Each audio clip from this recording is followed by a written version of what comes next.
Dinispalko ko ang 50 milyon mula sa account ng kumpanya, 72 oras bago sumiklab ang apocalypse. Noong mga oras na yun, 3 salita lang ang sinabi ng dati kong kaklase mula Amerika sa telepono, takbo na. Sa huling video na ipinadala niya, sa isang kalye sa Manhattan, may isang lalaking nakasot na kinakagat ang leeg ng isang dumaraan. Tinitigan ko ang mga numero sa financial system ng kumpanya ng 3 buong minuto. Kumikindat ang cursor sa confirm transfer button. Kung nagbibiro lang siya, tapos na ang buhay ko. Pero kung totoo, tapos na ang buhay ng lahat. Alas 2:47 ng madaling araw. Sa buong office building, tanging ilaw na lang sa opisina ko ang nakabukas. Tumama ang asul na ilaw mula sa screen ng computer sa mukha ko. Ramdam ko ang pagtuyo at pananakit ng mga mata ko. Matagal nang lumamig ang kape sa mesa. Puno na ng upos ng sigarilyo ang ashtray. Umuhuni ang aircon. Sa labas ng bintana, maliwanag pa rin ang mga ilaw ng syudad. Paminsan-minsan, may sirena ng ambulansya na maririnig sa gabi. Mukhang normal ang lahat, masyadong normal. Ako si Li Wei, 32 taong gulang. 8 taon na akong nagtatrabaho sa finance department ng state-owned company na to. Wala pang kalahating taon mula nang ma-promote ako bilang finance supervisor. Ngayong gabi, dapat ay nag-aasikaso ako ng isang transfer para sa project payment. Nagmamadali na ang contractor. Pumirma na ang boss para i-rush ang proseso. 50 milyon. Sakto lang. Sapat na para makabili ng bahay sa pinakamagandang lugar sa syudad na to. Oh, sapat na para mabuhay ang isang tao ng matagal sa gitna ng katapusan ng mundo. Alas 1:54 ng madaling araw. Biglang nag-vibrate ang cellphone ko. Isang international call ang lumabas sa screen. Zhang Xiao. Tiningnan ko ang caller ID. Sa mga oras na to, dapat nasa opisina siya sa New York. Roommate kami noong college. Pagka-graduate, pumunta siya sa Wall Street sa Amerika. Ako naman, pumasok sa isang state-owned company. Isang dekada na kaming hindi nagkikita. Kasasagot ko pa lang ng tawag, maingay na agad ang background sa kabilang linya, mga sigaw, takbuhan, at tunog ng mga nababasag. Li Wei, naririnig mo ba ko? Oo, naririnig kita. Anong nangyayari dyan? Maghanda ka na, ihanda mo ang lahat, pagkain, tubig, mga armas, lahat ng may isip mo, ihanda mo. Ano bang pinagsasabi mo? Nangangagat sila, totoong nangangagat sila ng tao. Parang sa mga pelikula, tumakas ka na. Napasigaw si Zhang Xiao, tapos biglang naputol ang tawag. Agad akong tumawag pabalik, cannot be reached, ang sabi. Makalipas ang 10 minuto, may nag-pop up na video message sa WeChat. 10 segundo lang ang video. Sobrang tagtag ng kuha, nakatutok ang camera sa direksyon ng Times Square. Kitang-kita ang mga sikat na electronic screen. Magulo ang mga kalye, nagtatakbuhan ang mga tao sa iba't ibang direksyon. Isang lalaking nakasot ang dumagan sa babaeng nasa harapan niya, at sinimulang kagatin ang leeg nito. Tumalsik ang dugo sa lente ng camera, tapos biglang nag-itim ang screen. Pinanood ko ang video ng 5 beses. Sa unang panonood, gulat. Sa pangalawa, sinuri ko kung totoo o hindi. Sa pangatlo, numpirma ko ang oras. 1:14 ng hapon, Eastern Time. Katumbas ng alas 2:14 ng madaling araw dito. Sa pang-apat, nakilala ko ang gusali, Times Square nga. Sa ika-5 beses, nagsimula ng manginig ang mga kamay ko. Dahil sa professional habit, agad kong binuksan ang internet. May mga marahas na pag-atake na nangyayari sa iba't ibang lugar sa New York. Nagdeklara ng state of emergency sa Manhattan. Sa Twitter, nagkalat ang iba't ibang video at mensahe ng paghingi ng tulong. Pero mabilis ding binura ang mga ito. Sinubukan kong mag-message ulit kay Zhang Xiao, pero walang sagot. Ang huling message niya ay 5 minuto na ang nakalipas. Natatandaan mo ba yung mga pelikulang pinanood natin noong college? Dawn of the Dead, Resident Evil. Nagbiro pa ko noon, paano kung mangyari to sa totoong buhay? Sabi mo, dapat maghanda na agad. Li Wei, hindi na to biro ngayon. Agad akong pinagpawisan ng malamig sa likod. Sabi ng isip ko, baka prank lang to. O baka gulo lang sa ilang lugar. Hindi naman ito ang unang beses na may lutang sa Amerika. Mahilig mag-exaggerate ang media, pero hindi ganong klaseng tao si Zhang Xiao para magbiro ng ganito.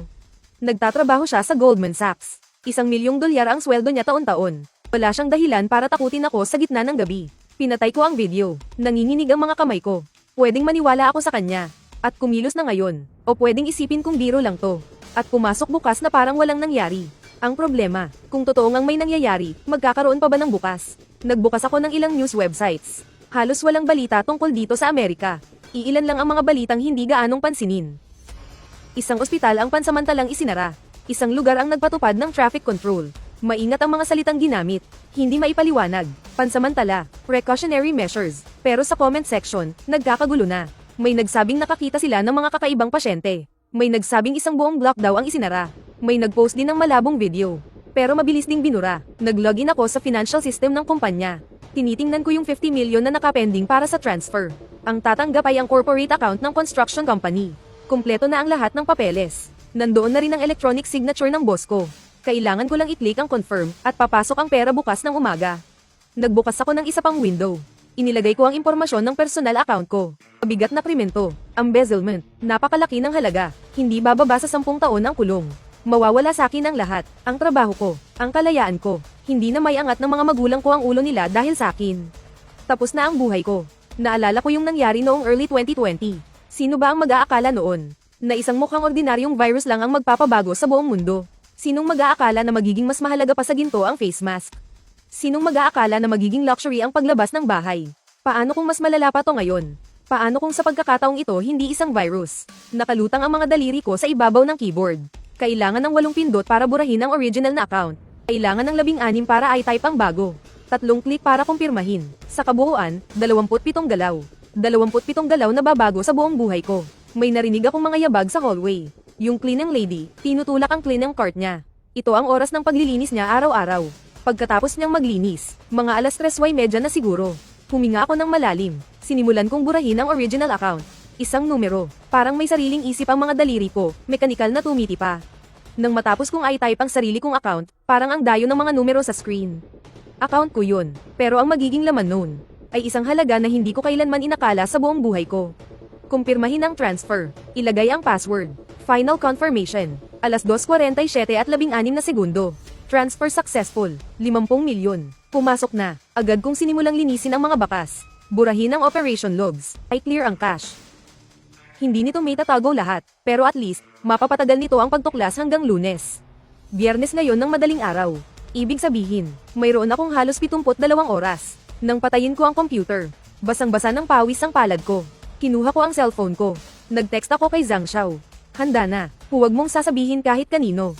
Huwag kang gagawa ng panik. Tandaan mo, mas nakakatakot ang mga tao kaysa sa mga bagay na yan.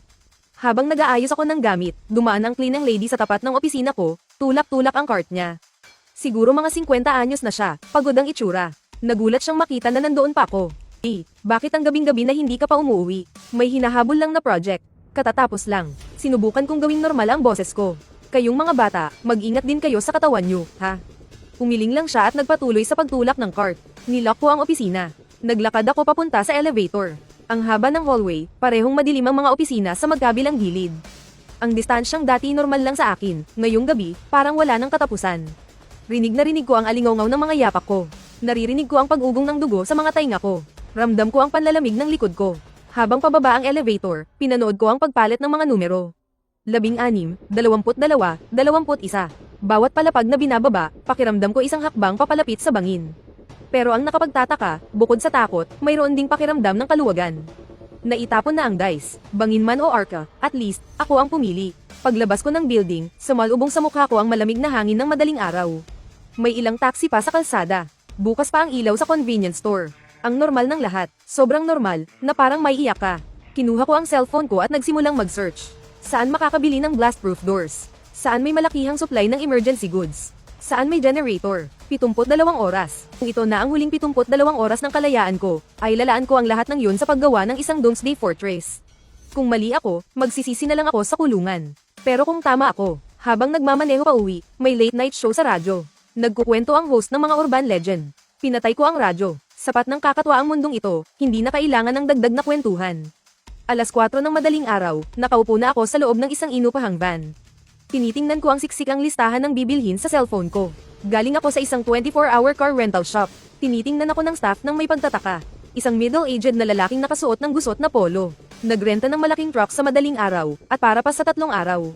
Kahit sa ang anggulo tingnan, kainahinala. Inabutan ko siya ng 2,000 cash bilang tip. Pagkatapos noon, wala na siyang tinanong. Tahimik ang syudad sa mga oras na ito. Tanging mga street sweeper lang ang nagsisimula ng lumabas para linisin ang kalat ng nagdaang gabi.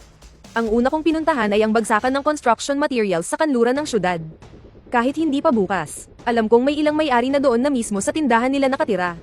Ang kailangan ko ay hindi ordinaryong security door, kundi isang tunay na blast-proof door, yung klase na ginagamit sa mga bank vault.